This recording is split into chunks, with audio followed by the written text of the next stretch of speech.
whoever is from the Southeast and votes again for this president is not a true son of the Southeast. And I say this without any reservation.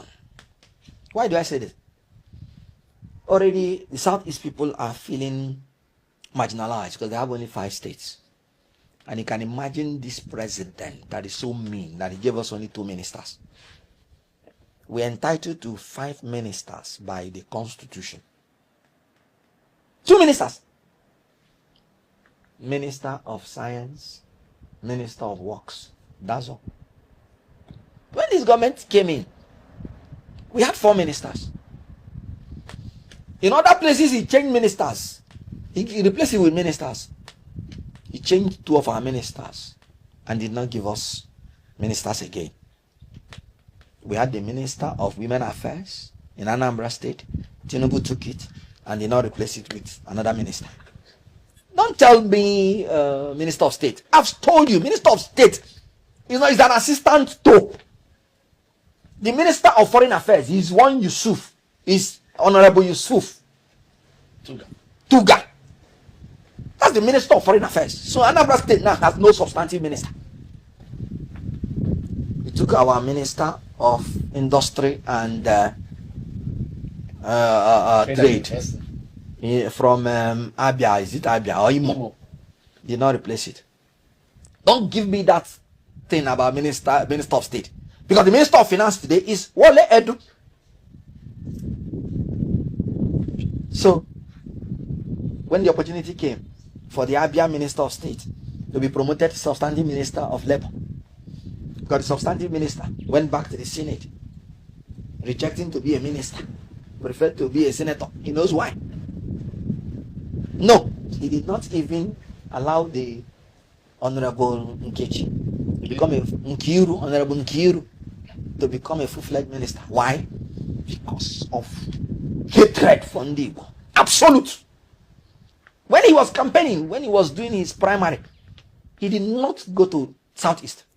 He rather, when he finishes other zones he thought was important, now came to Abuja and say they should all come and see him.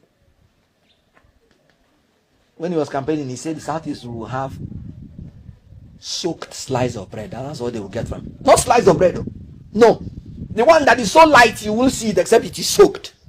To tell you the level of marginalization. After the election, he said, these people came to Lagos when they were 12 years and they didn't support us. So he had the mind to emasculate and finish the Southeast. And on top of it, he went for a Muslim ticket. Southeast, they are 99.9% Christians. So whoever is choosing a Muslim ticket do not have any intention to have them in the presidency for any reason.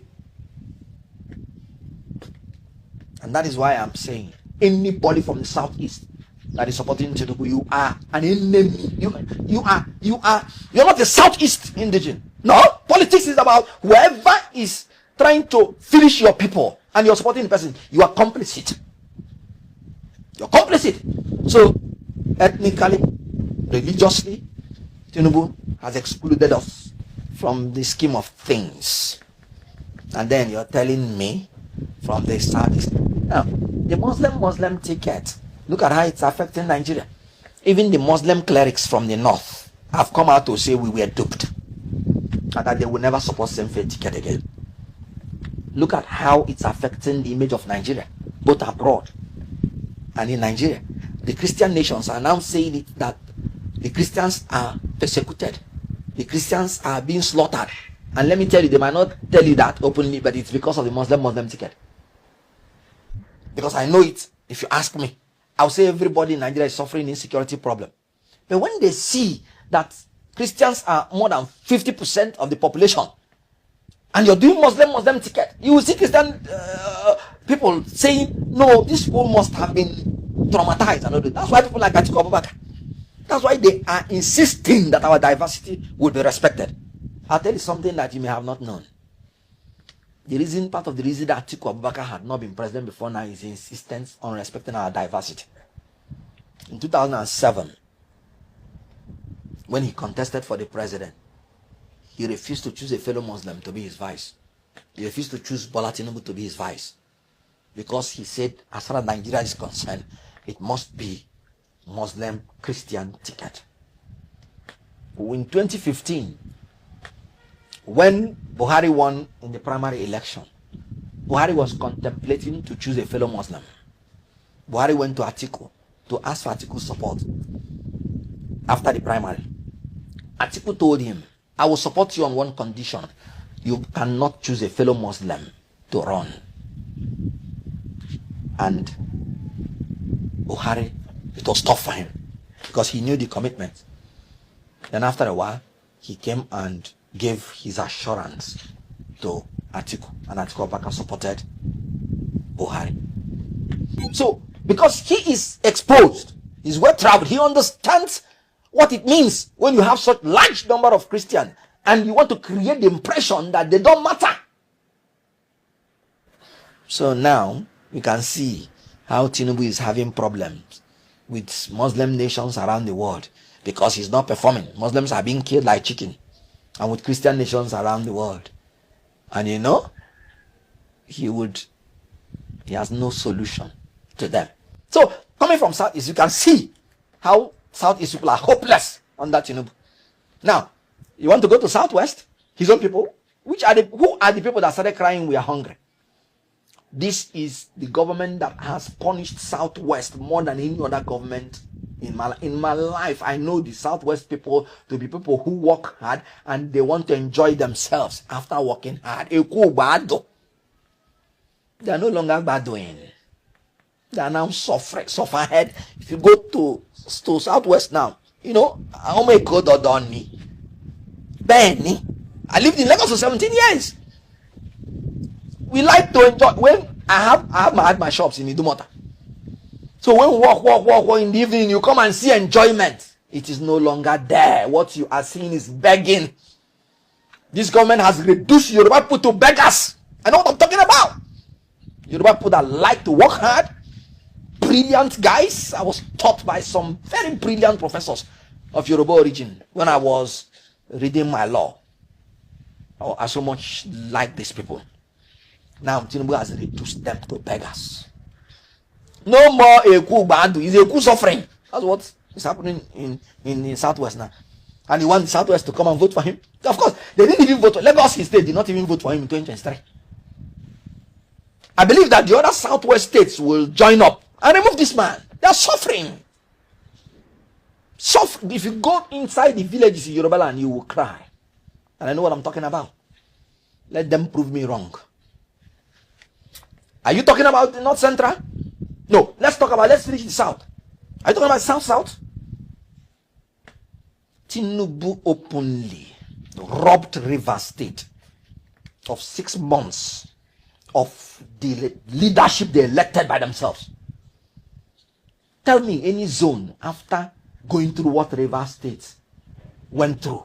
6 months of their resources being carted away by strangers. All the projects meant to at least assuage the level of suffering in Nigeria that Governor Fubara had brought up for Rivers State. Tinubu just suspended it, suspended the leaders, threw them out for nothing, and brought a stranger to start destroying the resources of Rivers State. You're from such zones outside, and you're thinking, is something wrong with you? Are you talking about North Central? You're from Benue, you're from Plateau, you're from Taraba, which is going down to Northeast, and you're suffering this level of insecurity. Look at Kwara State now. You're talking about insurgency, they're now bombing. These are places that used to be peaceful. Look at Kogi. Look at Niger. Even natural disaster like flood will claim hundreds in Niger. Now in Abuja, you can see how a young lady fell and died. Insecurity everywhere. Insensitivity everywhere. Natural disaster, the government will display insensitivity. Insecurity, the government will display incompetence. Throughout North Central, it has been one tragedy or the other. That each succeeding event now is continually becoming a harbinger of disaster. Tell me who is in North Central that will remember Tinubu in 2027. You want to doubt me that he's not a one-term president? If there is anything like half-term president. Some APC members vowed with their blood. Some of them have even died. And even in their dying wish, they were saying Tinubu is a one-term president. And I'm talking about people like Jesus or Nopasa. He came out. Even when he was dying, he was saying Tinubu will be a one-term president. I'm sure in the spirit world now, as a spirit, I'm sure he's fighting to make sure that Tinubu is a one-term president. APC member. Look at what's happening. You want to talk about Northwest? I told you about Zamfara and Katsina. People massacred during the time of worship. Killed. Muslims, so. And this is the man who used Muslim ticket to beguile them. Most of the votes that he got, that he's purporting that he won the election, came from Northwest. And what they are going through now. Is it the Northwest that will come to support him? I don't talk about Northeast. The governor of Borno has cried and cried, screamed, please don't take the resources that are using to fight insurgents. Insurgency is still there. And now you can see the resurgence of the insurgency. Killing farmers. The last time I heard 73 killed. This is because we have become numb to the number of deaths on that Tinubu's regime. Northeast. Look at it. Nowhere is safe. So who is it that will vote for Tinubu? Please let me know. Let me know. So if there is anything like half-term president, that's what it would have been. But the worst he can be is one-term president.